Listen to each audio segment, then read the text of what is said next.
the Albany Community Police Advisory Committee. That's us. And representatives of the Albany Police Department, who is, well, he was here, wherever Chief Cox is, and all of the rest of the police department who's here. Since you know who you are, we should tell you who we are. We are the members of ACPAC, and ACPAC was formed back in 2009. That was a really long time ago.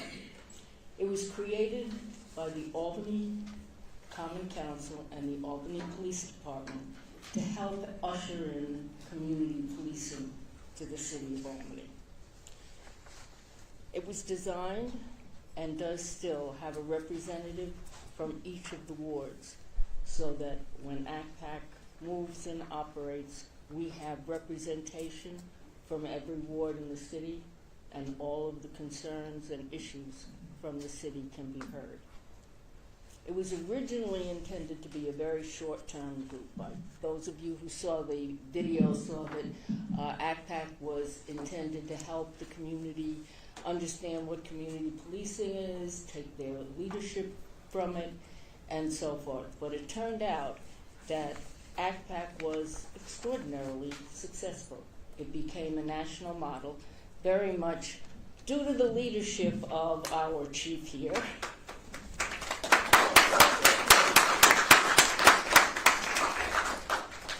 And so 15 years later, here we are, we still have ACPAC.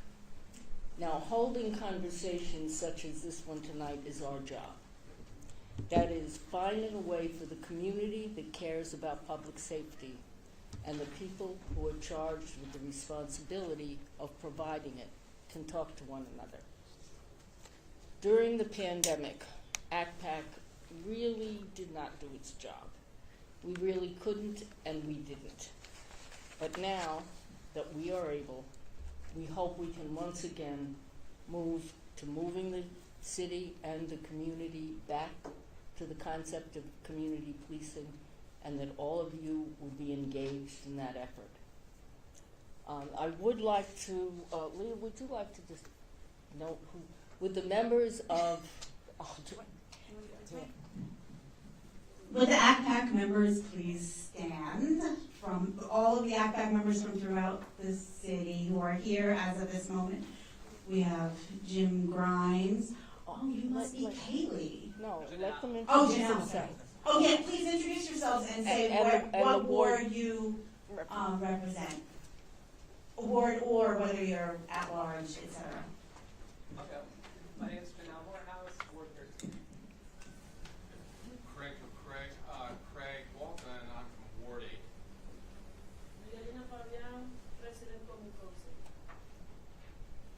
Jennifer Guy, Ward 1.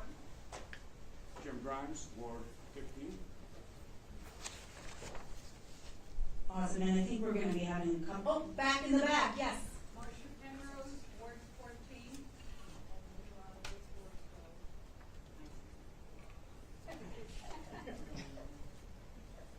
All right, perfect. Thank you. Mhm. And Stefan. And I'll introduce Stefan in a second. I just want to say one thing because I think you wanted me to acknowledge any electeds that are here. And we have our newest county legislator, Danielle Gillespie.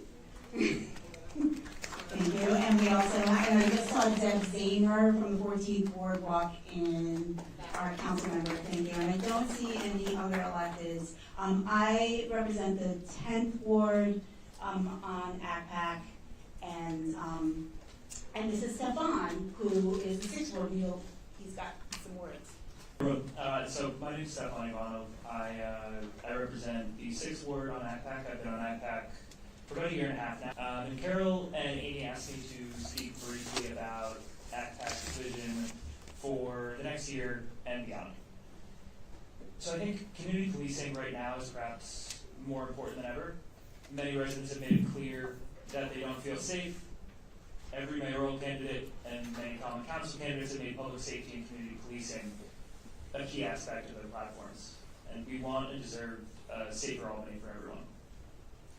How can we achieve a safer Albany without simply returning to heavy-handed law enforcement tactics, previous era and tactics that don't really make everyone safer.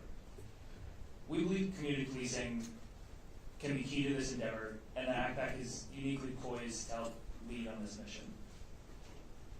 So as Carol mentioned, ACPAC's presence is not currently what it once was. Our operations, functions, and events were hampered by the pandemic, but we've been making strides to reestablish ourselves. We've been hosting more public forums like this. We're currently working on a community survey that we're hoping to launch this summer to gauge residents' perceptions about APD and community policing in the city. And so for our vision over the next year, we have a few major priorities. First, we want to fill out empty slots on our board. We do have some vacancies from several wards. And second, and relatedly, we also want ACPAC to be better representative of our community. Frankly, compared to Albany's demographics, our membership is disproportionately white, and I say this lovingly and with Carol's permission, of retirement age. We want more, so we want more diverse and inclusive perspectives.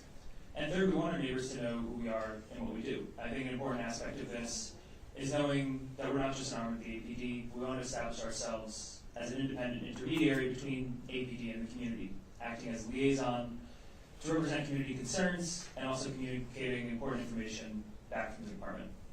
Most importantly, what we want to know is what you want from us, what we can do, how we can help ongoing efforts to make Albany safer. What would you like to see from us? And so we're asking for your help. So please, if you're interested, come speak to us tonight, speak up tonight. And in that vein, soon Carol will introduce Chief Cox, and he'll give a brief rundown of APD's current efforts. Index cards have been going around. If you haven't got one and you would like one, please just raise your hand. And use these index cards to write down questions you have for the chief, for APD, or for members of ACPAC. And we'll collect these and talk about them during the question and answer period. Thank you. This I don't need to write down. Otherwise, I have to write everything down in 36 point. Our community is right now where everybody else is, in a really kind of fragile state. I'm looking around the room and I'm thinking it's really wonderful that everybody who's here is here because they care. They care about something. Not everybody cares about the same thing, but everybody cares deeply about what our community is and what our city is. Any of you who saw the Albany Common Council meeting of Monday would have seen Alfredo, who is our 11th Ward council person, talking about the distress of seeing people deported to Ecuador. You would have heard Richard Conti, who was the council person for the 6th Ward, present a resolution about protecting our gay and trans citizens. You would have heard a community member talking about the unhoused people who wander around the governor's mansion and what it is that we need to do about that. And underneath all of this is the unease, the stress that we all feel about what's going on around us, that's going on out there. And so it leads to a feeling of unease, and sometimes it makes us irritable. It makes us snap at each other, and we need to be able to bring ourselves together to know we are a community, that we all are together, the kinds of things that we feel just going around in our community and feeling uncomfortable. Our police officers are not immune to that either. They live in the same kinds of stresses of the outer world that we all do. So I just am grateful to see so many of you here and so many of you really thinking about bringing our community together and remembering that we all are that together. And with that, I would like to introduce, first I have to say, Chief Cox has been chief again for about 2.5 months. He has been in every single venue that he could possibly be, talking to the community. And we are really grateful that he's here tonight to talk to us and talk to us about what he sees and what he's been seeing, both about the state of public safety in Albany and also about the state of community policing here, right now, in our city. Chief Cox, you've got your... I've got a special mic. So, thanks. I'm Wait, gonna I stand gotta up. turn I'm this sorry. on. Sorry, meeting up, but I'm ready for that. So, good evening. How's everybody doing tonight? Good evening. How's everybody doing tonight? Thank you. So, for those of you that don't know me, I'm Brendan Cox. I'm on my second stint here. So, I was born and raised here in Albany. I became a police officer in 1994. I was here in 2017. I was lucky enough to do a whole bunch of different things within the police department, and I was lucky enough to be the first person, the liaison for ACPAC when we started ACPAC back in 2010. I'm going to ask all of our officers to do me a favor. Can you guys just all stand up and just introduce yourselves to everybody here? Hi, my name is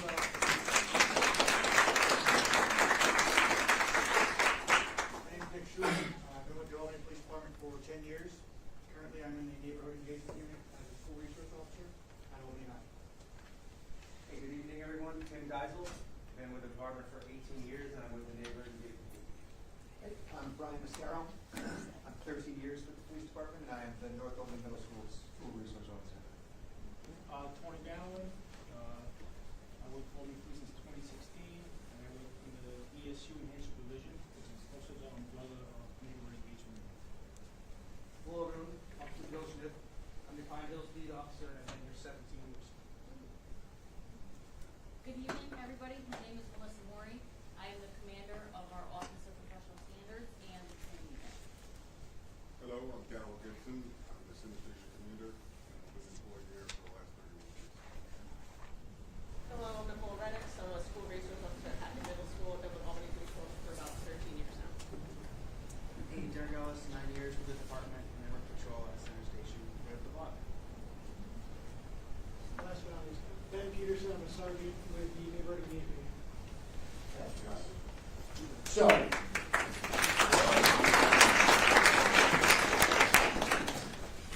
public safety is a partnership. Public safety can't be done by the police alone. Although I will tell you that these group of officers here, women and men sitting here, are among the finest. And the people that work in our police department, this is our police department together, are amongst the finest. They do an unbelievable job day in, day out.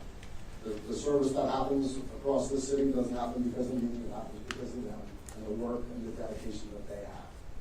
The simple fact of the matter is that this is a department that's been very dedicated to public safety for a long time. And if we look back in the history of things on how they've happened, you guys, for folks that were here a little bit earlier, there were some videos playing, there were some PowerPoints going on.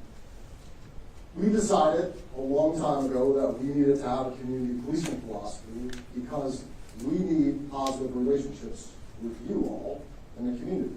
That we need to have a partnership because public safety is about two things. It's about the reality of what's happening, and there is a reality of crime and disorder, like that's a reality. But it's also about the perception of that crime and disorder and how people feel. And I remember being in rooms a long time ago and showing statistics, and statistics are important, and being like, look, you're safe. Our crime stats keep on going down. And I remember people practically booing us out of the room and being like, well, we don't feel safe. And a lot of what people were telling us was that, well, we don't feel a connection to you. Because like you're deploying resources into our neighborhood, and you're making us feel like those resources are basically an occupying force in our neighborhood. And that you're not connected to us. And that you're not making that connection to us. And you're not getting to know us. And then we were turning around and we were talking to our officers, and they were like, well, we don't really feel valued because we don't feel that connection. And we don't feel that we have time to actually make a connection to the community. And we don't feel valued and trusted within the community because, quite frankly, like, we're sent into the community and told we'll stop crime, and we're doing that, but people don't really trust us. And we'd rather have people actually wait to us and say hello and have a conversation with all 5 fingers than with just one finger. So we're like, well, we clearly need to make a change.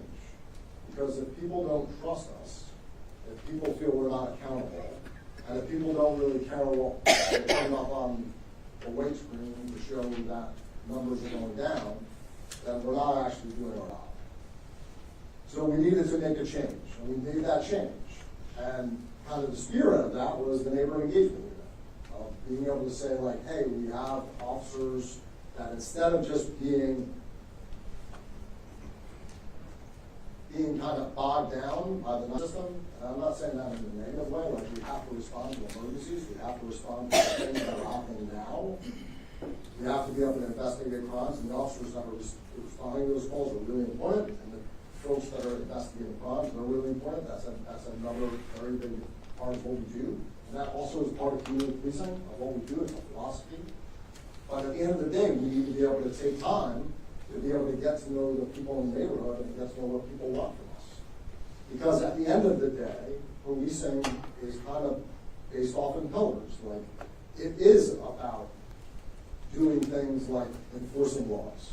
We do have to sometimes arrest and prosecute people. That's a reality of the job. That's a reality of the job that, quite frankly, some of us don't enjoy all that much at times. But we know we have to do that because we have to have the safety.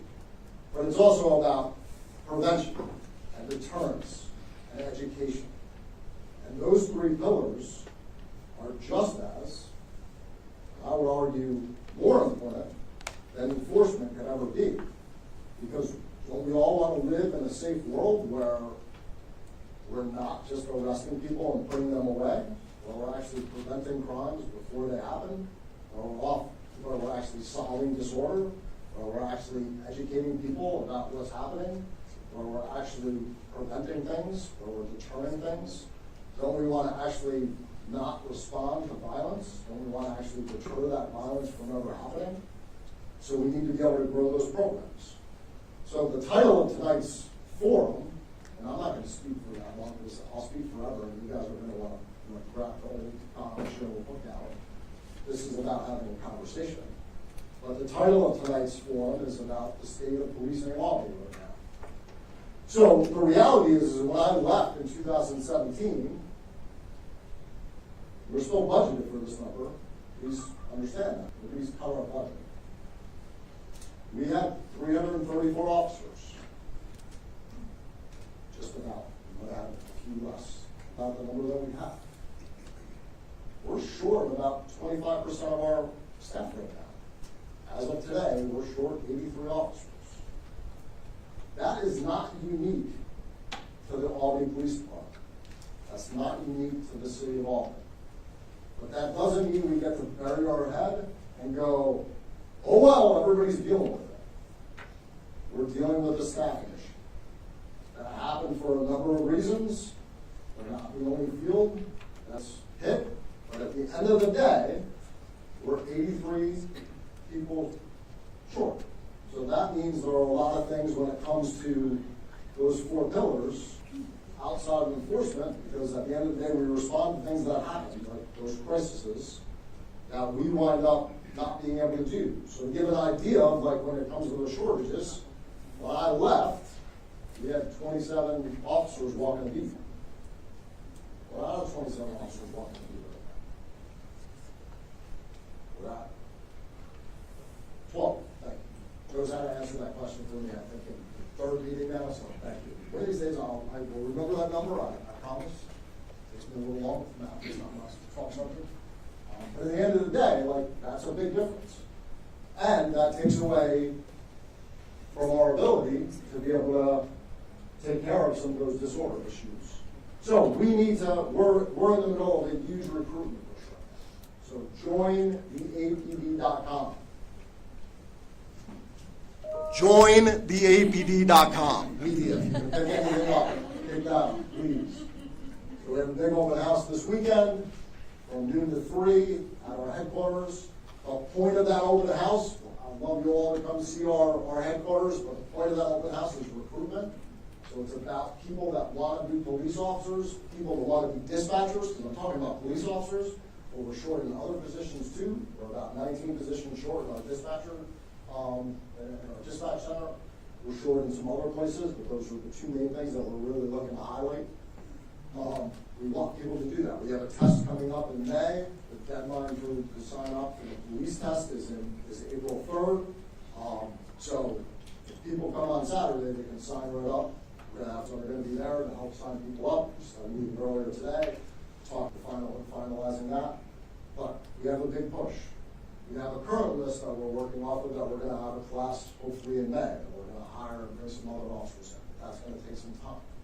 But then we're also looking at like, okay, what are the other things we can do to alleviate some of the call volume that we have for our officers, recognizing that there's also things that, I just talked about that, there's other pillars, and there's other issues sometimes around disorder and some of the things we go to. So some of the things we're going to do is we are going to get some of the programs started that have kind of installed a little bit, and installed for a few different reasons. So we are going to get our crisis worker initiative off the ground. So that's that social work program. So the last ACPAC meeting that I know you guys had was to talk about the social work program. So it's now being called the crisis work initiative. That's change of title is for a reason. It's for really a legality reason behind MSWs and what they can do and what they can't do and who they can do it under. So we're in the process of hiring 3 supervisors. Those 3 supervisors for that program, crisis worker supervisors, once they come on board, they're going to help build that program. Those individuals are not going to be sitting behind desks. They're not going to be waiting for work to come to them. They are going to be out in the street. They're going to be working with individuals who have unmet behavioral health issues, individuals who are unhoused.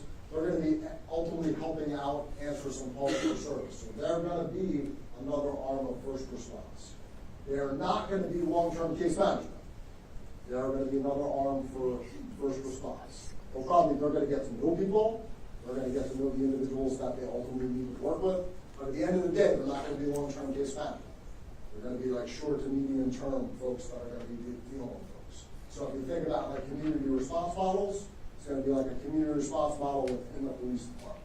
We're going to have a direct tie to our neighborhood engagement unit. So they're going to work very closely with the officers that you guys see in this room here. So we're going to do a lot of work, but again, I want to make sure we're building that program. We kind of described it that we're building the plane while we're flying it. That's kind of a little bit accurate, but there's a number of models out there that we know that we can look to and get help. There's a group called Law Enforcement Action Partnership that does technical assistance around this work. There's a number of initiatives around the country that we know we can look to through policies and procedures. Even locally, there's the Accord program that happens in some of the different areas of the county. So there's some folks, Dr. Giordano, somebody that I talked to about 10,000 times anyways, but I talked to him about this initiative itself a bunch of times, so we'll get that off the ground. So we have to be smart about the things that we're going to do. We're also going to look to bring some retired people back. We found during the pandemic, there was a position in the state. So if everybody's aware, for the state, there's a cap that if you retire and you're collecting a pension, there's a cap that you can only collect so much of a salary before your pension gets frozen. There was a position that was created from the state to actually work through that, where we can bring back retired police officers. They won't be police officers, but they'll be peace officers. That will free up desk officers and some other positions to be able to bring those individuals back and get more officers on the street, to be able to do things like bolster our e-officers, bolster our detective division, do other things that we need to do. So we have to be smart about what we do to create those things. But community policing is always going to be at the foundation of what we do. It has to be, because again, public safety is a partnership. And it's not just a partnership in the folks like our district attorney's office and the police department. It's a partnership, although they are a youth partner and can break with us as always, but it's a partnership between us and the community. And that is the whole point of really when ACPAC started, was this recognition that we need to have a community voice with what we do. We need to make sure that the community has an input and understands that when we actually are looking to, whether it's creating a policy, whether it's doing our day-to-day activities, making sure that we hear from you, that we take what you're saying, and that we put that to our day-to-day practices. And then also, like, when we're gonna make a change, that there was a venue for us to do. So I don't know how many people remember this, but what color cars do we drive right now? Black and white. Remember when we drove 10 years ago? White cars. Well, like 10 years ago, there was a proposal about, hey, we'd like to go back to black and white cars from some officers. They wanted to make a change. Well, we used, and I'm just talking about a very simple thing that we were able to use. We talked to the folks in ACPAC at the time, said, hey, there's a proposal internally about changing what our cars look like. Can we get this out to the community and see what the community has to do? There was a survey that went out, and the community came back. I don't remember what the actual results were, but they were pretty overwhelming. I was like, hey, okay, change the cars, go to black and white. So the avenue for communication is really important to us. The avenue of, like, what do you all think? Ray can tell you, our original ACPAC meetings, we asked 3 questions in the community. What are we doing well? What aren't we doing well? And how can we work better together? Those are 3 questions that are still really important to us. So with that, I'm going to stop talking so we can actually have our discussion. Thank you, Board. I did want to add to what the chief said about ACPAC being a communication mechanism. ACPAC meets once a month, and our meetings are open to the public. You don't have to be an ACPAC member if you want to come and talk about something, if your agendas that you're concerned about. If you are in a ward that happens to not be represented and you don't want to be the representative, but you want to say something about what's going on in your ward, then everybody is welcome to the ACPAC meetings. I do this very well. We did, before we did this session, we did put out on social media that we were welcoming questions ahead of time, and we got a lot. So we're going to try and work through the questions that we got ahead of time and the questions that you all have raised tonight. And I'm going to ask Stefan to start doing questions. So a lot of some of these questions are overlapping, so I'm going to try to move some of them together. But Chief, you mentioned the crisis work initiative. Several of the questions are asking about, one, how do you see this working as a potential first responder model? What's its relationship to Accord, if that's still being expanded to the city? And a related but somewhat separate question. Someone asked if you're willing to explore potential for a collaboration between the Albany Police Department and a community mutual aid rapid response team. Stone Soup Mutual Aid is working to provide trained community members. So the way I see this working is the folks that are in the crisis workers are going to work for the police department. While at times I see them working hand in hand with officers in that traditional co-response model where it's an officer and a crisis worker, I see the majority of the time them working in tandem as crisis workers out on the street, handling calls, handling issues, working with individuals, whether it's on that behavioral health issues, on housed folks, on sheltered folks, and really problem solving and connecting those folks to services. So I see it as a little bit of a hybrid of co-response, and community responders isn't the right term because they're going to be working for the police department. It'll be kind of similar. Rochester has a similar initiative where they actually work for the city as opposed for the community responders. I have open arms to if Accord also expanded and came into the city. The way I look at it is that, this will be ultimately 12 individuals that work for us. While that sounds like a lot, based on the needs that I think this community has right now, I think that our services will be taken up pretty quickly, especially because we will be looking to do this. And I say 24/7, I think it will have 24/7 type coverage. I think we have yet to determine if it will be a full 24/7, but I see it having close to 24/7 coverage.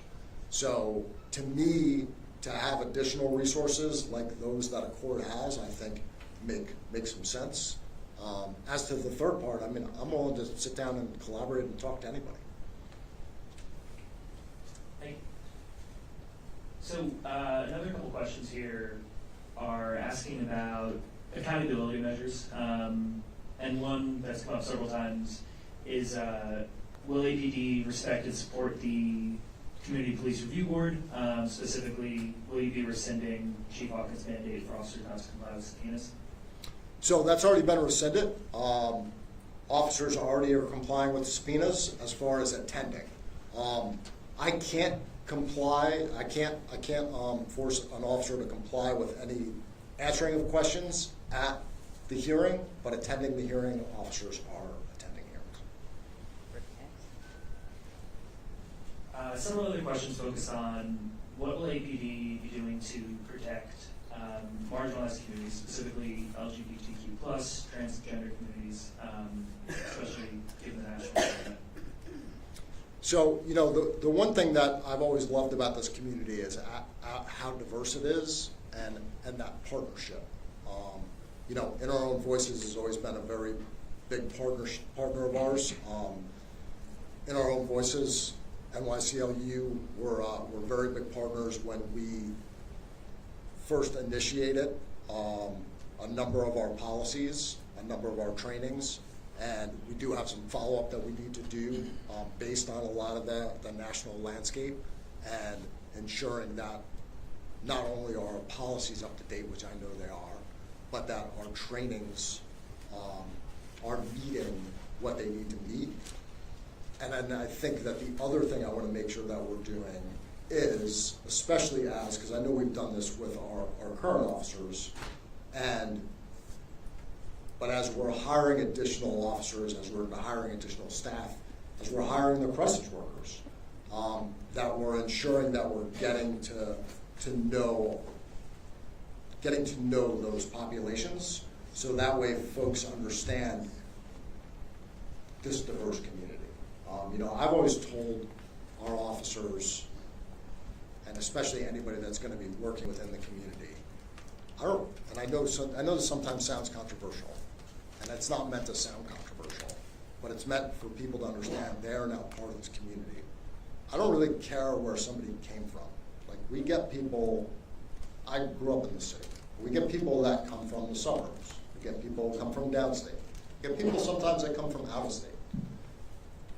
I don't really care where they came from, but I want them to know that they are now part of this Albany community. And this Albany community is extremely diverse. And they now need to be a part of it. And whatever their, I don't want to call them values and morals, although values and morals are certainly part of it. Whatever those were, they now need to adapt to the values and morals of this community and understand the members of this community. And if they had any kind of bias, if they had any kind of beliefs that don't fit with this community, they need to change those. And they need to understand that that's not acceptable. One of the questions that was raised was if at the federal level there are FBI people and other kinds of law enforcement people being dismissed, laid off. Is that a pool that we would be looking at to fill any of our missing officers? And if so, would we be doing appropriate, fits with what you just said, appropriate retraining with them so that they adopt the culture of our police department? Yeah, you know, one of the things, and I'm going to change. I'm going to make a slight change as to as to the pool of applicants. So, regardless of who we were to hire, they will fit the norms of this community, and we will train them to ensure that they do. I do want to take advantage of. I say take advantage of. It's sad. People being laid off at the federal level, I would like to take advantage of that and open the doors. I think that's appropriate.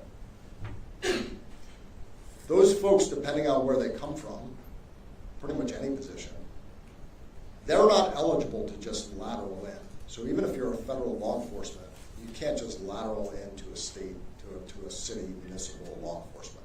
You can only lateral into municipal law enforcement if you are already a certified New York State police officer. So it's not like they can just lateral into this police. They actually have to go through the entire process. But I would welcome them to apply and take the test, and they would go through the same process. But even when we talk about lateral police officers, they're going to be held to the same standards that everyone else will be held. We're short staff. We need to change how we look at hiring from a different level. That doesn't mean we need to drop standards. That doesn't mean we need to take somebody who doesn't fit with this community, who doesn't have the values that we want. And when I say we need to change the way we hire, we have an antiquated civil service system. Anybody hasn't figured that out yet? We have an antiquated civil service system. We give a civil service test. We used to only give one a year. We fought it. Melissa, thank you, because Melissa helped push this along. We now are giving 2 tests this year. But we have to have somebody register for the exam, take the exam, wait for it to get scored by the state, return that score to the city, and then we get those scores and we can finally start processing them. And it goes through a whole process. Now, I'm going to age myself, but I have 2 kids that are 27 and 24. Does anybody think my 24-year-old is going to follow that process? Or do you think he's going to go on Indeed or LinkedIn and he's going to apply for a job on his phone and he's going to wait for somebody to go, oh, you got a Zoom interview tomorrow and you can find out tomorrow what the process is and whether you're going to get hired. He's going to follow like that Zoom interview because his attention span is about 30 seconds long, unless we're talking about the Celtics. That's about it. So we need to change our process. We don't need to change. We don't need to lower our standards. We need to change our process. So we're already talking internally about we still need to give a test. Like, that's fine. But we need to give a continuous test. We need to be able to say, oh, you're interested in becoming a police officer? Great. Here's the QR code. Sit down, take the test. We're going to get the test scored, and we're going to start the process and hire you. I don't need to wait till I have a police academy every 6 months to hire somebody.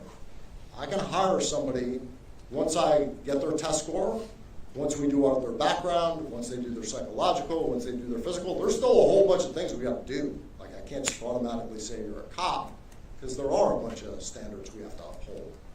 But once they get to that process, why am I going to make them sit around and wait until I have an academy when somebody else can scoot in and take them away? Because again, no offense to this generation, they don't have any attention span waiting. When I was a kid waiting to get on this job, yeah, I applied for other jobs, but I wanted to be an Albany cop, plain and simple. Somebody else is going to call, this is where I wanted to be. That same feeling just isn't there anymore for our youth. It just isn't. I'd love to see us get it back, but it's just a different world we live in. So I want to make it to where we can automatically hire people. Because there's plenty of things we can have those people that we hire do. Like, they can learn the department. They can learn our values. They can learn our community. They can be out in the community working. We can do plenty of things with them before we start our police academy. We have to change that. We have to change our process. So that way we're not short. Yeah, they might not be out answering calls for service, but they're ours. We can mold them to be the Albany police officers that we want them to be, that you want them to be. Keeping on this topic of recruitment and retention, 2 questions here that are related. So first, is the department willing to consider an incentive for officers to live in Albany, like a property tax credit or a live on my block incentive? And relatedly, do you think pay is a factor in why the Albany Police Department is down? Yeah. So, I mean, listen, I think any incentive for after officers are hired to say, hey, there's an incentive to move into the city, to stay in the city, I think are great.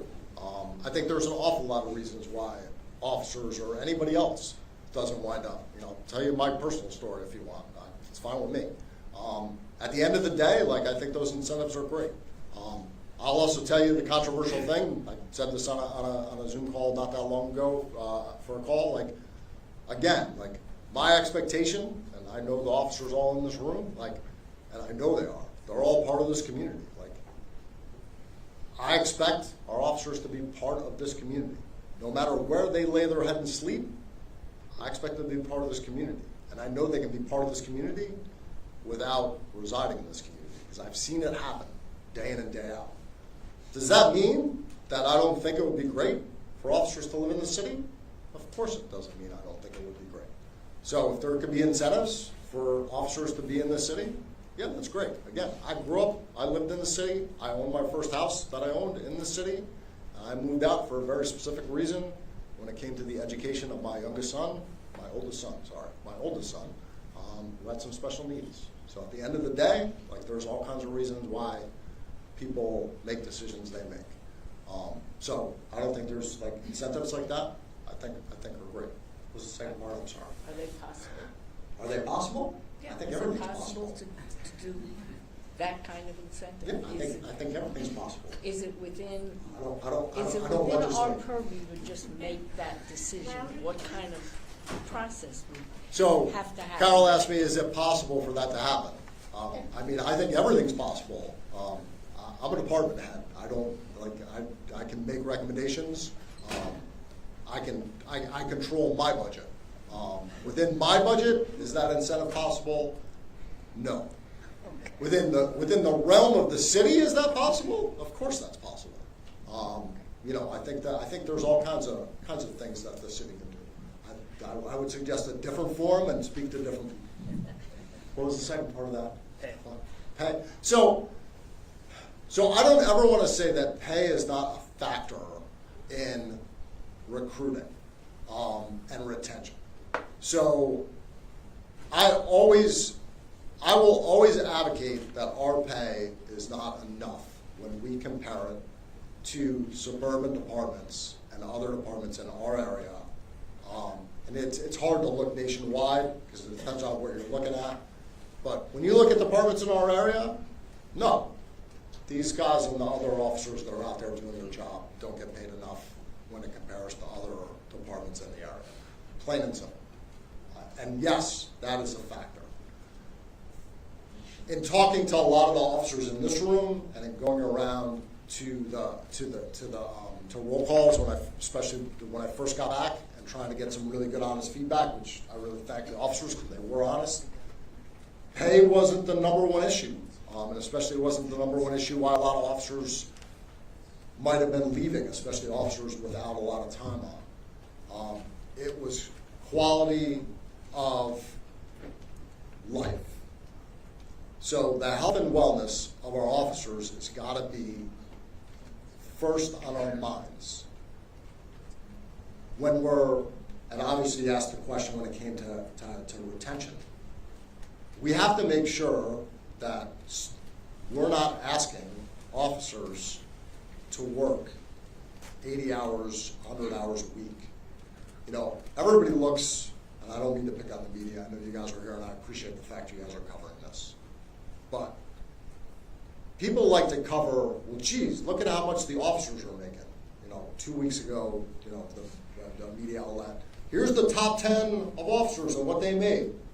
Okay, great. And they didn't get to see their family for 10 straight months and get to do anything with their families. And they were here 16 hours a day, 7 days a week, and missed holidays and birthdays. And they're burned out and exhausted.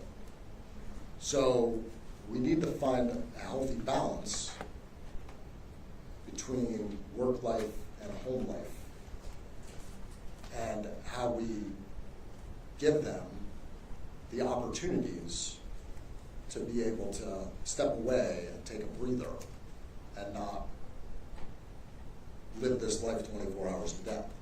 I'm gonna step back to the question you asked. Like, one of the, we talk about incentives to live in the city. Sometimes the reason why an officer may make a decision to say, I'm gonna live instead of where I'm working, I'm gonna live one town, a suburb over, is because when they drive into their driveway at midnight, a town over, they feel like they can take a breath because they don't feel the pressure of, I'm at work 24 hours a day. So we don't always take that into consideration when we say, well, geez, we'd love to give officers an incentive to live in the city. And again, like, that comes from somebody who's like, yeah, I would love to see us all live in the city. Again, you could all be like, where do you live? Because you all know I don't live in the city right now. So I get that.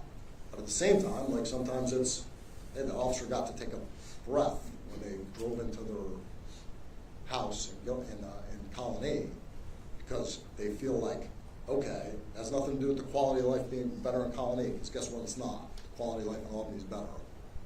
But they don't work in Colony, so they get to be like, all right, I'm in my home in Colony, like, I don't feel like I've got to be aware of every little thing that's happening right this second. I can relax for a minute.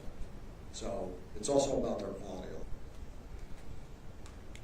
Keeping, I think, maybe one more on this, the issue of staffing and retention, more so staffing here. In a period of persistent personnel shortages, how does APD strategically allocate limited resources to support community policing goals? How much input does the community have in those decisions?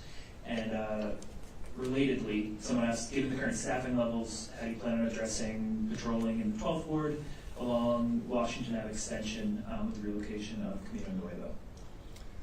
So, as far as how we allocate, we have to look at a number of things. So, one thing is, we will not be taking any further resources away from what we currently have for our beats, for our school resource, for our preventative programs like track and enhanced supervision, and we will be looking at ways where we can be innovative to add to those, regardless of our staffing shortages.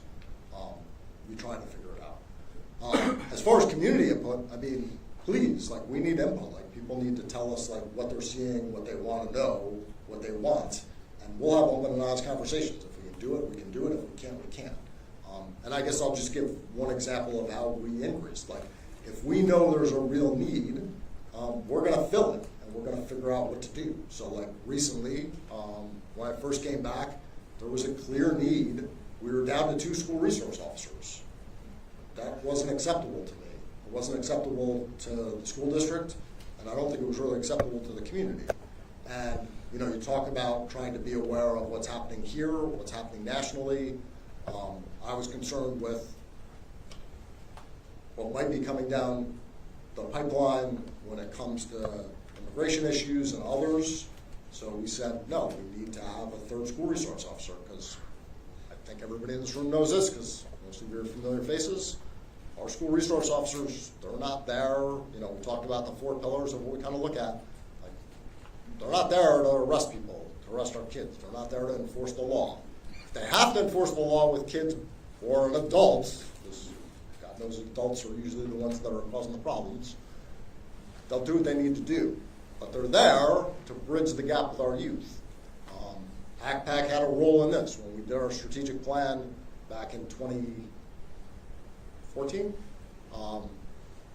Winning over a generation was a big strategic goal. And winning over a generation was about making sure that we had positive ties with our youth, and that was also about a long-term engagement with our youth, about ensuring that we actually had our kids want to grow up and be officers, especially when it came to having our department reflect what our community cops were reflect what the community looks like. So we want to make sure we have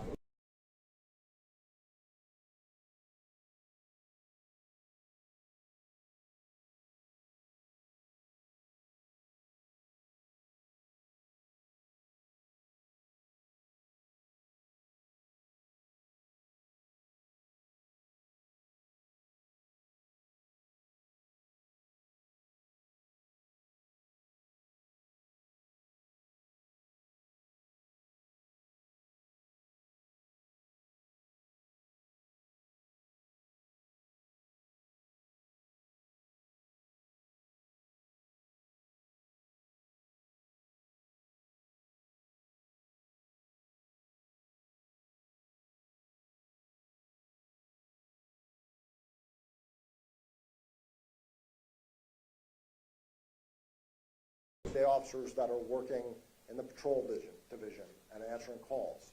But, we also do have, I just talked about not overworking officers, but we do have a number of grants that are open to us. So, we can staff different things with funding from those grants. Most of those are state-driven grants. So, Pine Hills neighborhood, that was just driven by, we wanted to make sure, especially with students, wanted to make sure kegs and eggs didn't go off because there was some information in kegs and eggs. So SUNY was a huge partner in that. We weren't so worried about St. Patrick's Day or the parade day necessarily, but we had the weekend before that a bunch of different details out. So there's a lot of different things. As far as the methadone clinic goes, we will make sure that we monitor that movement. I'm going to go on my high horse for a minute, because here's where you all can play a role. We need to just stop forcing people that need life-saving medicine to go to a clinic to get their medication, and just forcing these clinics to go open up in neighborhoods where people don't want the clinic because they don't want the disorder. I don't know about anybody else, but anybody else have any kind of medication on them? I do. Does anybody else have to go to a clinic to get that medication? I don't. I go to a pharmacy. When my medication's ready, I get a little text, and CVS tells me, hey, Brendan, your medication's ready. Stop by and get that. I'm going to swear for a second. It's a bunch of bullshit that people have to go to a clinic to get life-saving medication. So maybe everybody can write the DEA and tell them to stop their nonsense that you have to go to a clinic 6 days a week to get your methadone, and that you should actually get a prescription for it, and stop the judgment and the stigma. And then we don't have that problem anymore. Because that's what that is. It's a bunch of nonsense. However, the nonsense is going to. Well, the nonsense is going on, but Right, guess what? so- That's the power. That's the So power of this room. What do we do to respond to the people who are concerned Well, about again, what- we what will that work was with the a way- neighborhood. I get that's the question, but that's That the was the power question. of community, right? Is that the community can actually advocate and help change things. That's what I would like to see. We will certainly respond to complaints. We will work. We work very closely. The gentleman who ultimately oversees security there, he's a retired Albany police detective. He actually does a really good job on Central Ave. And in truthfulness, some of the issues are, again, real. Some of the issues are perceived. Some of it is stigma and judgment. But there's an awful lot of people here. So maybe somebody can take up a petition and deal with something with that.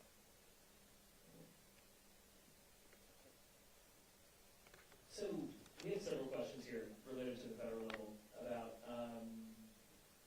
the national federal persecution of immigrant communities. So two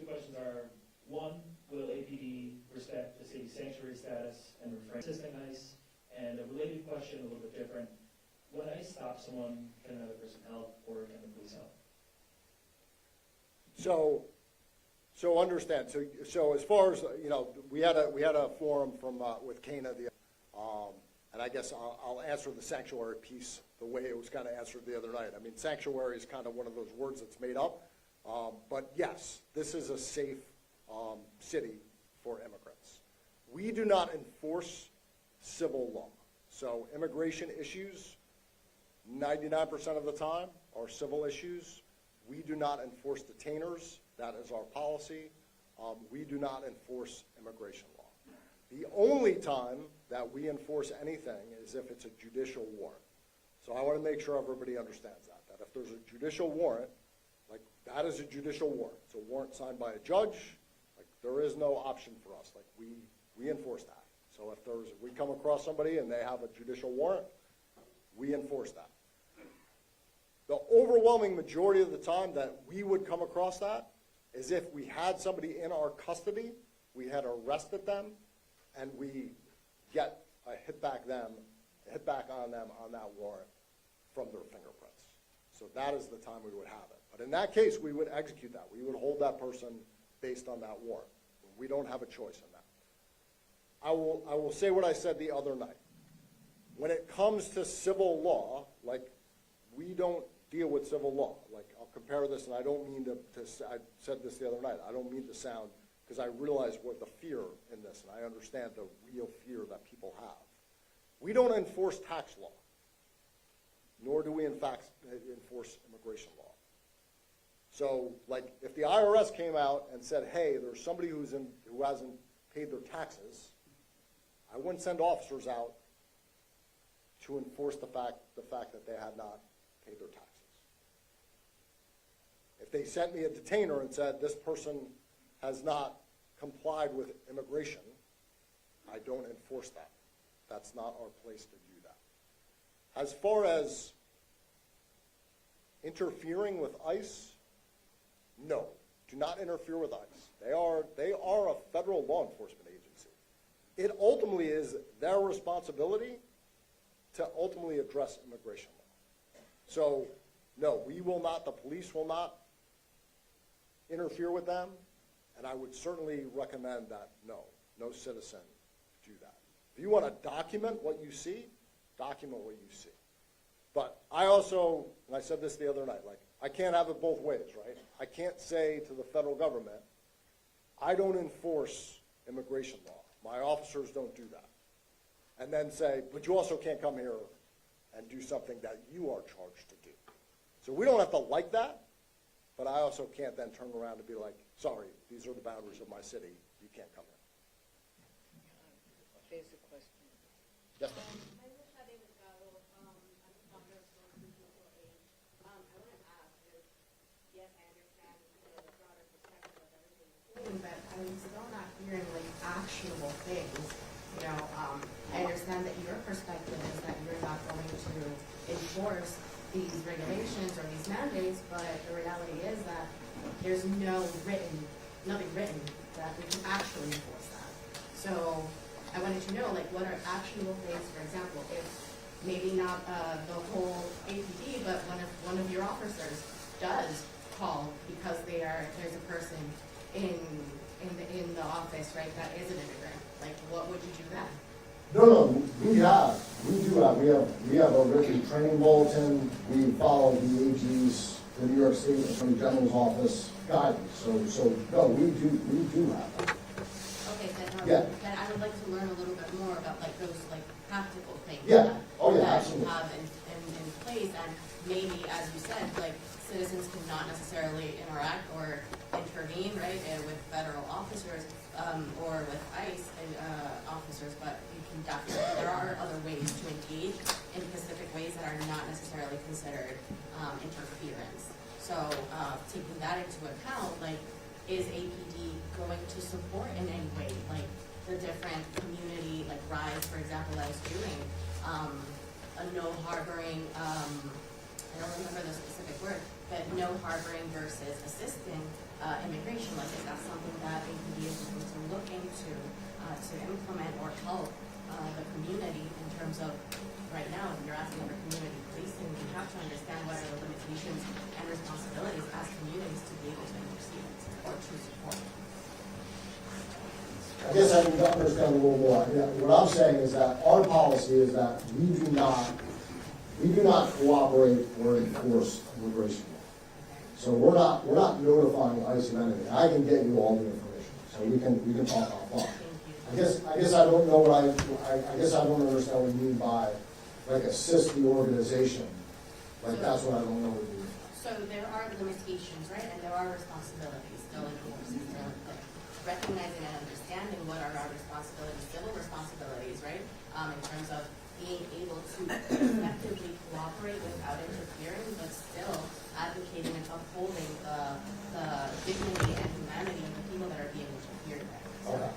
And I think what would be important, and there were some really good panelists that I think the other night at the Cana meeting that have far more expertise from the legal end. Like, I don't think the police are the right people to give that information. I do think that making sure that there are police and attorneys that could come out, and I support this 100%, that could do some really good sessions on like knowing your rights and understanding what you can do and what you can't do is the forum for that. Does that make sense? Or does that not I have a make few sense? questions, but we can definitely Okay. take this offline and have another conversation. But yes, thank you for the answer. Okay, yeah, let's talk more.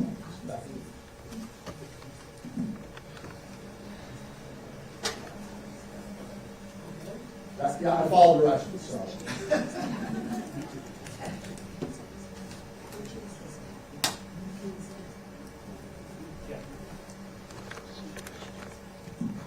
I think a practical matter with regard to some of what you're talking about is that when ICE is purporting to have a judicial warrant, when they do not, and they intimidate either activists or other people to comply with an administrative warrant that actually is not judicial, that's a violation of their process and procedure, and that I don't know that it would qualify as something where the city would want to take a stand with regard to those kinds of misapplication of law.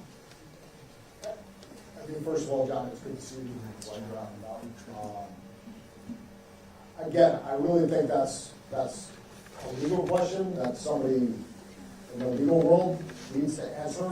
And I mean, obviously, I believe that everybody in law enforcement should follow appropriate policies, procedures, should not do things like that. I can't necessarily answer for ICE. I can only answer for Albany PD.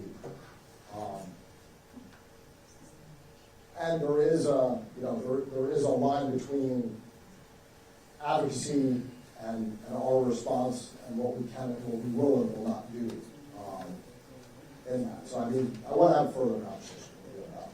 Okay?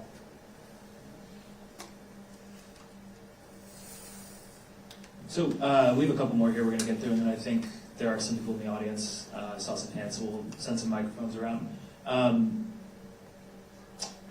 So related to what the audience member over here said, sorry, I don't remember your name, but what Shade mentioned before about what can the community do. We have a couple questions here about what can we as citizens do to be good partners in the community policing partnership. Someone asked specifically, as a restorative practitioner and trainer, what can people do to help with the reimplementation of community policing in the city? So I think Kyle talked about this originally when we first started. For open positions on ACPAC, we definitely want to make sure ACPAC is full. I think that's one way that definitely starts. And then as far as, if you're a practitioner, especially if you have something like restorative justice, if you have an initiative, let's make sure we're connecting. We have a lot of initiatives that we run. We want to make sure that, one, if there's an initiative you have that we can refer people to, let's do that. Two, if you have a service or a connection that we can ultimately utilize together, let's do that. I didn't get into prevention, deterrence, and education much, But there's a lot of programming that we provide in the city. There's a lot of programs we're a part of, and we're always looking for other connections. So, especially when it comes to things like youth violence. So there might be a really good connection there with different programming, whether we're working with kids in schools, whether we're working, we're about to have a youth call-in with kids that are involved in gun violence that we might want to connect them with afterwards. So to know you guys are out there and what your initiatives are, those are the things we're going to want to be able to know and understand. So I think those two things are really important.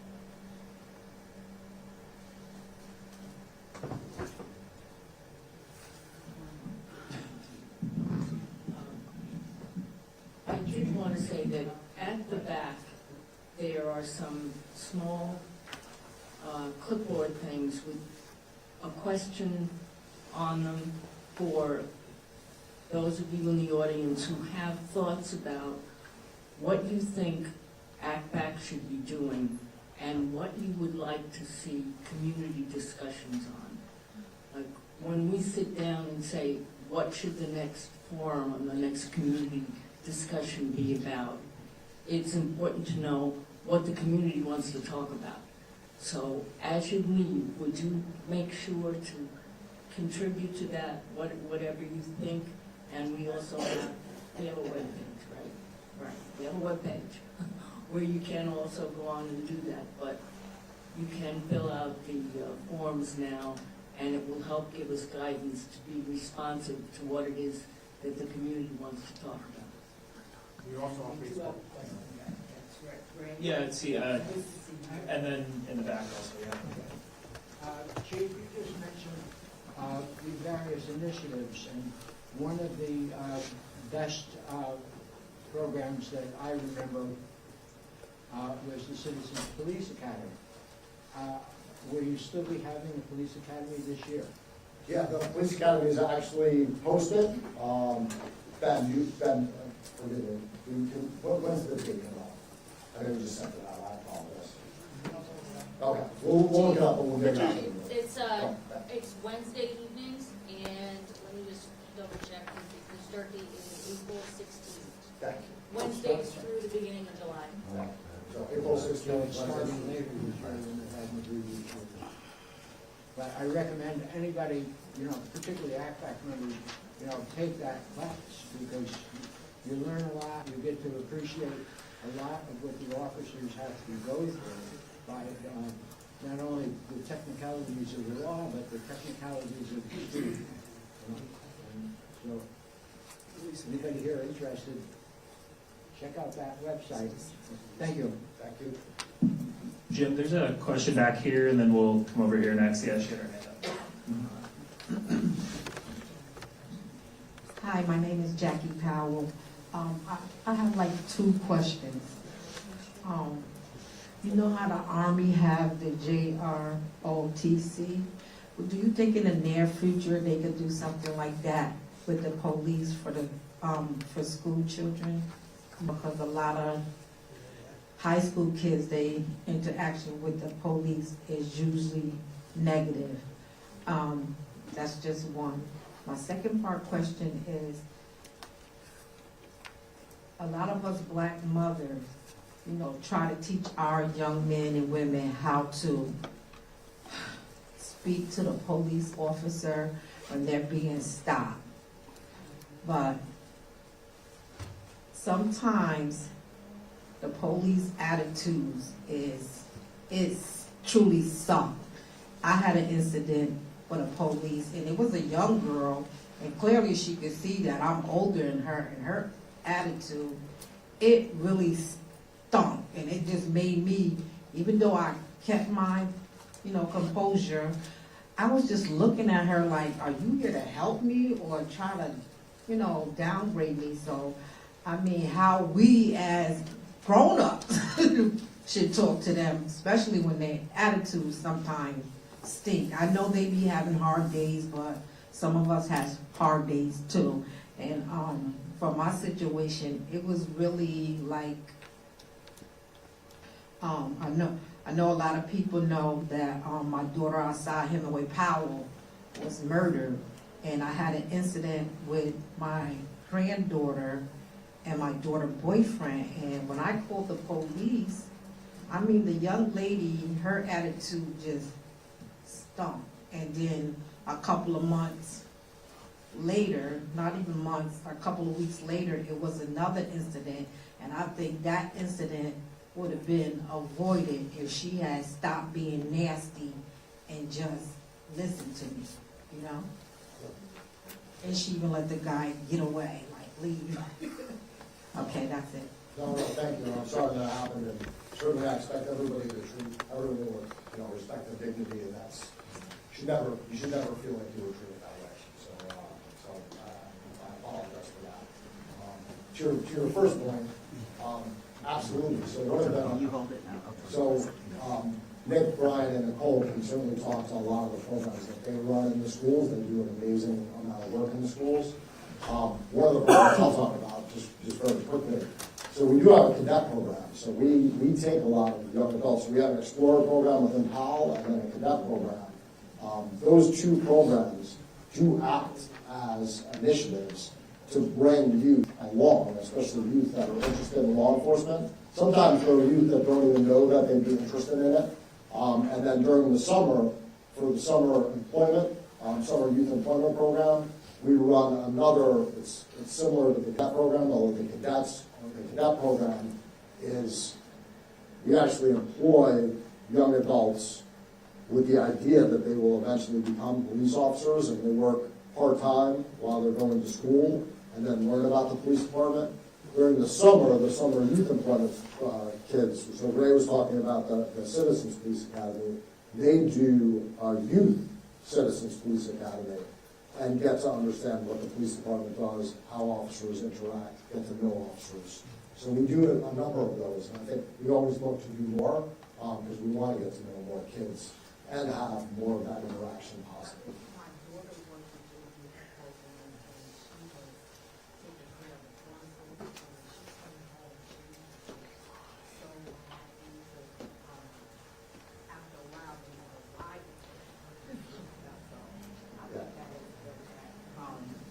The summer youth program. Yeah, It's good for the kids. yeah. When I was here the last time, one of the neatest things I saw with the kids was that when the summer youth kids were coming, at the time they were going to 50 Lark, and most of the kids were bringing because their shirts said police cadets on them. They weren't wearing their shirts. They were coming and putting their shirts on when they got there. And within, I think, like 3 weeks, they were wearing their shirts back and forth.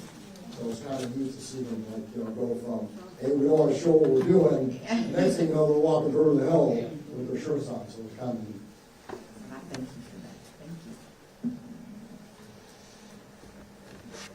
And we have another question coming here, but real quick, one of the first questions I got on the card that we didn't get to, there's two related ones about quality of life. What's being done about motorcycles, bikes during the summer, and also occupying vacant buildings, who should be called? Yeah, so, for the vacant buildings, just call either 438-4000. Obviously, if there's some kind of emergency, call 911. So over the winter, we had several fires in several of those vacant buildings. So if you see something that needs immediate response, call 911. But if you just recognize that, hey, the boards are off, or hey, think somebody's living in there, call the 438-4000 number. That will get either a police or a fire response, and then we'll get a hold of buildings and codes to re-secure the building. That obviously is a big issue. And then we will make sure that we come up with the appropriate responses. I know last year there was a big detail to address a lot of the motorcycles, especially a lot of the unregistered dirt bikes throughout the city. That's been an issue for many years now. I know it's an issue that continues to grow. I think we need to make somewhat of an appeal to a lot of adults for their kids, but I also know that it goes beyond kids because it goes into adults. We will be enforcing those laws. We will be towing the ones that are unregistered, uninsured. One of our issues is that we always have to balance the safety of everybody, including the person that's on that motorcycle, that ATV. So we always have to balance how far we go if the person takes off.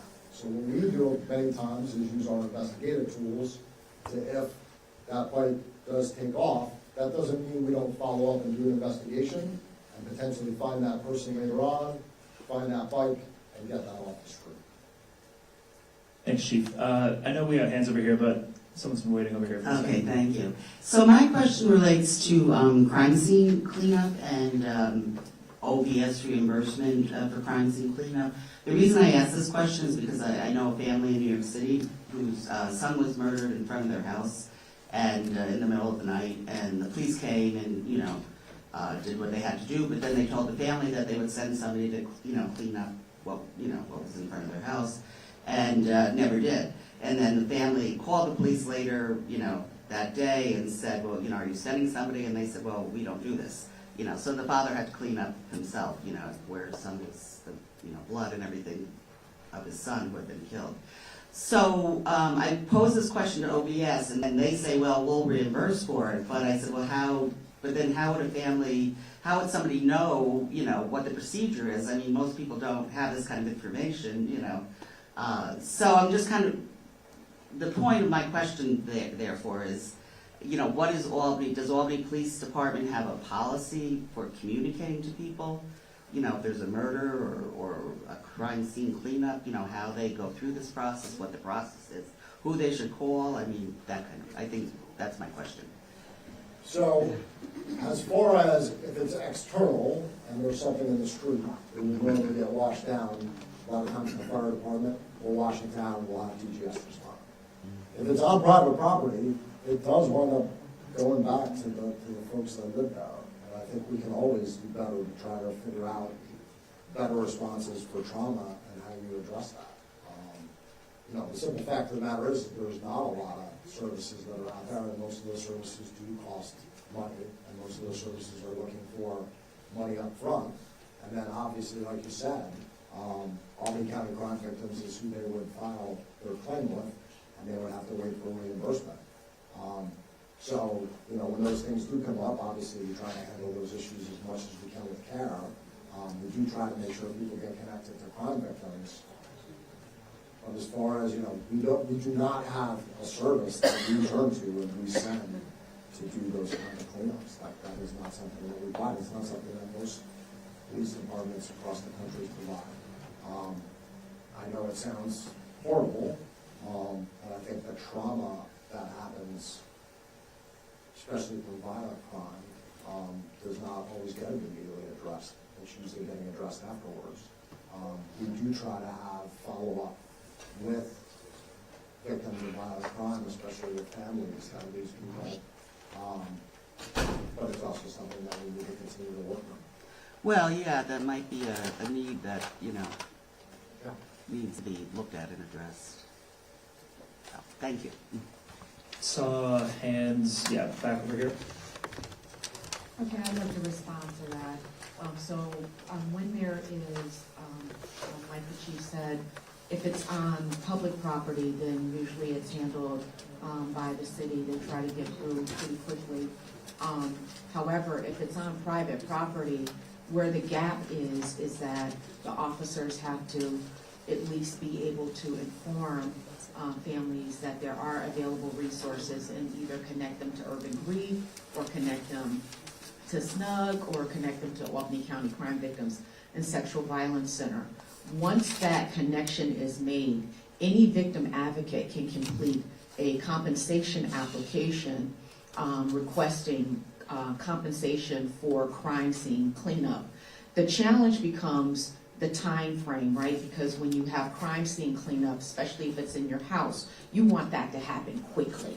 And so there's a gap between available service providers and who pays in the interim and how we navigate reimbursement. So like for instance, for Urban Grief, if that was a case that was presented to us, the first thing we're going to do is we're going to do that OVS application, but depending on the crime and the circumstances and what is needed, that might be something that we have a budget for where we can kind of take care of on behalf of the family. So I think there are resources. Where the gap is on the community side for victims, especially of violent crimes, is that sometimes officers are doing what they do, and there's not maybe that third party there that is also kind of taking in all of the things that might be impactful for victims. Police investigate, other people can offer a different kind of support or whatever. So sometimes,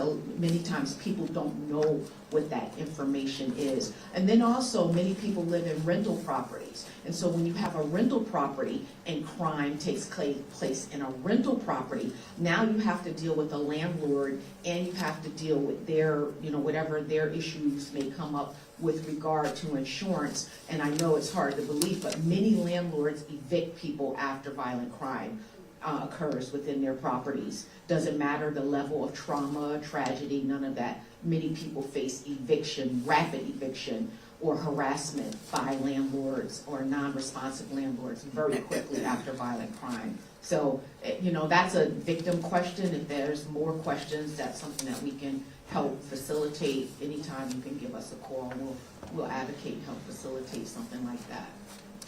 Thank you for sharing that. Yeah. There are hands over here that I saw before. Yes. There were two, I believe. Yeah, this gentleman and then one behind him.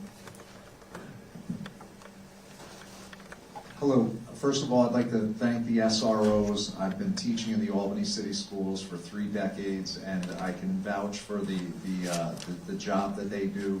They're there as a partner with us, and hats off to you guys. I'd love to see the program expand. But my question it came to mind when I heard about the motorcycles. What is the rule for operating a motor vehicle? I almost got clipped on Lark Street sidewalk, and someone came by me probably 20 miles an hour, and I mean just got out of the way. Can you operate these motorized bicycles without license and insurance? Or are there some sort of any regulations as to their operation? For the motorized bicycle? Yes. Yeah, you do not need a license. They do not need to be registered for the motorized bicycle. No, you do not need to register those. Is there anything that states they need to operate in the roadway as opposed to the sidewalk or any type of? Yeah, they do need to be on the roadway. They're not supposed to be on that. No bicycle is supposed to be on the sidewalk. But you do not. That is one of the controversies when the electric, when the motorized scooters and when the motorized bicycles started, was whether or not they would have to be registered and licensed, and you do not need to be licensed or registered. They're not supposed to be on the sidewalk. I will say, I'm sorry, Carol pointed to, okay. I didn't mean to interrupt, but the Common Council is working on codifying these new electric modes of transportation. We've been working on, the city code is so obsolete. I mean, it still includes, as you know, horses, and so we're working on it. We're actually going to be discussing it at a law committee meeting. I believe it's on the agenda for tomorrow night. There's a question over here. The proposal has to do with making the rules and regulations really clear around these motorized modes of transportation that aren't necessarily covered under motorcycles and vehicles. And yeah, over there. Thank you for your patience.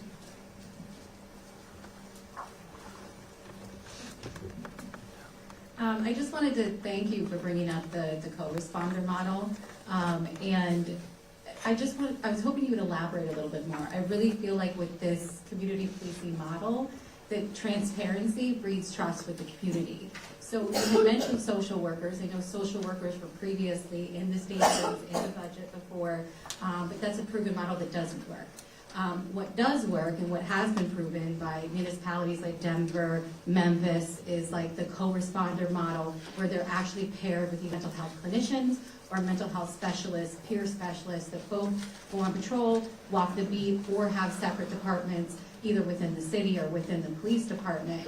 So I would love for you to kind of expand on what type of job titles you're talking about, and where you may get those resources from, because we have plenty of organizations, community organizations right here in the Capital District that certify peer specialists, that have certified peer recovery advocates, that would just be incredibly useful to what you're trying to do. Yeah, absolutely. So when it comes, I gotta stand up for a minute, I'm sorry. So when it comes to the different models, what we're trying to create is an alternative first response. Because most peer recoveries, most case managers, that's not first response, that's second response. That's us saying, hey, here's Brendan Cox, he's unhoused, he's got unmet behavioral health issues. Can somebody figure out how to get him to services? Can somebody figure out what he needs? That's not responding to, somebody calls 911 because the Dunkin' Donuts of Pine and Pearl has a guy hanging out in front, living in a tent, causing all kinds of disorder and creating issues for the business for the person time. That's not creating that first response. Co-responder, like you said, is taking that social worker, taking that clinician, putting them in a car with Nick and saying, you guys are going to handle 911 calls together. There's also community responders where the social worker, where the crisis workers, they're going out, I'm going to use these two chairs, they're going out together by themselves and they're handling calls for service. And the officer's not necessarily even there. They have some places, they have direct contact with the officers, they can get a hold of them. Some places they're working for an agency and they have no contact with officers. So what we're looking to do, and the original concept of the social work program in Albany was going to be the person was going to sit on our division desks. I'm not. So, right. We need a rest of her. Yeah, right, yeah, so that's not happening. So, this will be mainly a community responder initiative where the crisis workers, because like, for some reason they told me I can't have MSWs working for me, even though I've had an MSW working for me before, whatever. So, this will be mainly the crisis workers working in pairs, out on the street, sometimes handling non-emergency calls, not necessarily 911 calls, not people in acute crisis. But, hey, that guy's down at Pine Pearl, he's creating some problems for folks. You guys go handle this call rather than Tim and Nick go handle the call. There will be times when Tim and one of the crisis workers, or Tim and two of the crisis workers, will go out together and work. So there will be some crossover to the co-response. So it will be kind of a hybrid of both. Because most of the community responder models aren't the people working for the police department. They're working for other outside agencies. But they're already, I'm sorry. Right. And these folks, they'll be identifiable so people know they're doing, but like we started to buy some cars so they can, but they're not going to be, it's not going to be, hey, they're in a police uniform. They're like, when they're out there, it's going to be recognizable. They're not going to be wearing a vest. They're like, this isn't going to be it. For the 8 years I was away, I was doing work for law enforcement assisted diversion, the program that we brought here in 2015. So I'm not going to say I'm an expert because I don't like using that term, but I'm pretty well versed on the different models and the different things we need to do. And we have people in this room that are also really good, both from within the department and folks like yourself that understand a lot of the different things. So we are, at the end of the day, they are going to be out on the street. They are going to be engaging with people, and they are going to need to be able to connect to those other service providers to be able to say, hey, I've got Brendan Cox, like we're engaging with him, we've responded to this call, we're building a relationship, but he needs housing, he needs treatment, he needs, right? Because we're not going to be providers for that, so we're going to need that follow-up. So they're going to be doing a lot of that. So it's going to be a little bit of a hybrid, but they're not going to be sitting on desks. That's not what they're going to be doing. They're going to be out in the community, engaging with people. They're going to be working with other providers. Jenny's been doing a ton of work around this with LEAD and working with the other providers as well. So we're going to be doing a ton of engagement around that. And yeah, it'll definitely be not only to reduce arrest, but it'll also be to get really, it's my philosophy that the first time we engage with somebody who's living in a tent, it shouldn't be somebody in a uniform. Like, I don't think that makes any sense. There's times when it makes sense for us to be the ones responding, absolutely. But there's also plenty of times when it makes more sense, and I'm just gonna continue to use the word social work because I use it in a broad category, for somebody that's more of a social worker here, or somebody who's gonna meet somebody more at their level. So that way, the first time somebody sees somebody, it's not a badge and they think, well, I'm about to get arrested. Because although it's been a long time since I've answered a call for service, like I also know that like the uniform can create a barrier for us. Because sometimes we spend 10 minutes talking the person down like, I'm not here to arrest you, like, I'm here to help you out, like it's okay. And then the person's like, oh, okay, no, they're not here to hit me all the time. Like, they're here to actually help me out. And I want to try to break that barrier down a little bit. So yeah, it'll be a little bit of a hybrid. I would love to keep this going Yeah. and connect with whatever you have, and Please. connect you to any Yeah. resources that I can bring to you. Yeah. So I'll give you my card and you can help. Please, thank you. Yeah, thank you for the question and the clarification on both sides. We have a question over here, and I believe this is going to be our last one for the night because we are losing it soon. I'll try to make this quick. I'm Carolyn McLaughlin, and I'm a county legislator and representing part of the Southland. And I want to know, do you see any value in the intersection of the city, county, and state public safety personnel working together to protect the city of Albany, particularly at this time when we're down 80 or so officers? And and what are the challenges that would come along with that, if there are any? Thank you. Good to see you. So I absolutely do, and there are initiatives that we brought in coordination. We have a detail right now that we work, we're doing it on Thursday nights, with the state police. And it's a very coordinated approach where the state police are working hand in hand with us on ensuring that when they come into the city, we know what they're doing, they know what we're doing. We have it both for patrol and investigations, and I see that growing. And I always look at that as a supplemental approach. But it's got to be coordinated, there's got to be communication, got to be desired by all parties. Do you have an opinion? I mean, are you receptive to that? Is the department receptive? And I know By the fact that I just said the state police are here and working with us, I will give that as my affirmative answer. But all parties need to be receptive, and they need to work with these guys, and they need to work well with them, and not, I'll leave it at that. Thank you. Cool.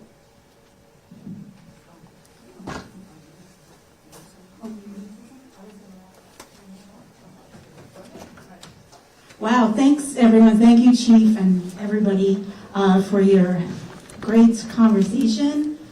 We will be sticking around after for anyone who wants to talk.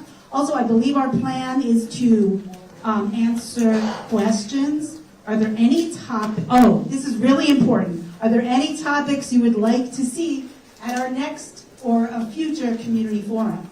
So that's really important. And the sheets are in the back. Those are the sheets that Carol mentioned before. And last but not least, before anybody leaves this room, we need to thank our friend Luke Rumsey and our partner, Albany, for hosting this event. So thanks, everyone. Oh, and we have a Facebook page. We have a few Facebook pages. So the one that has the least number of likes, that's the one that we have access to.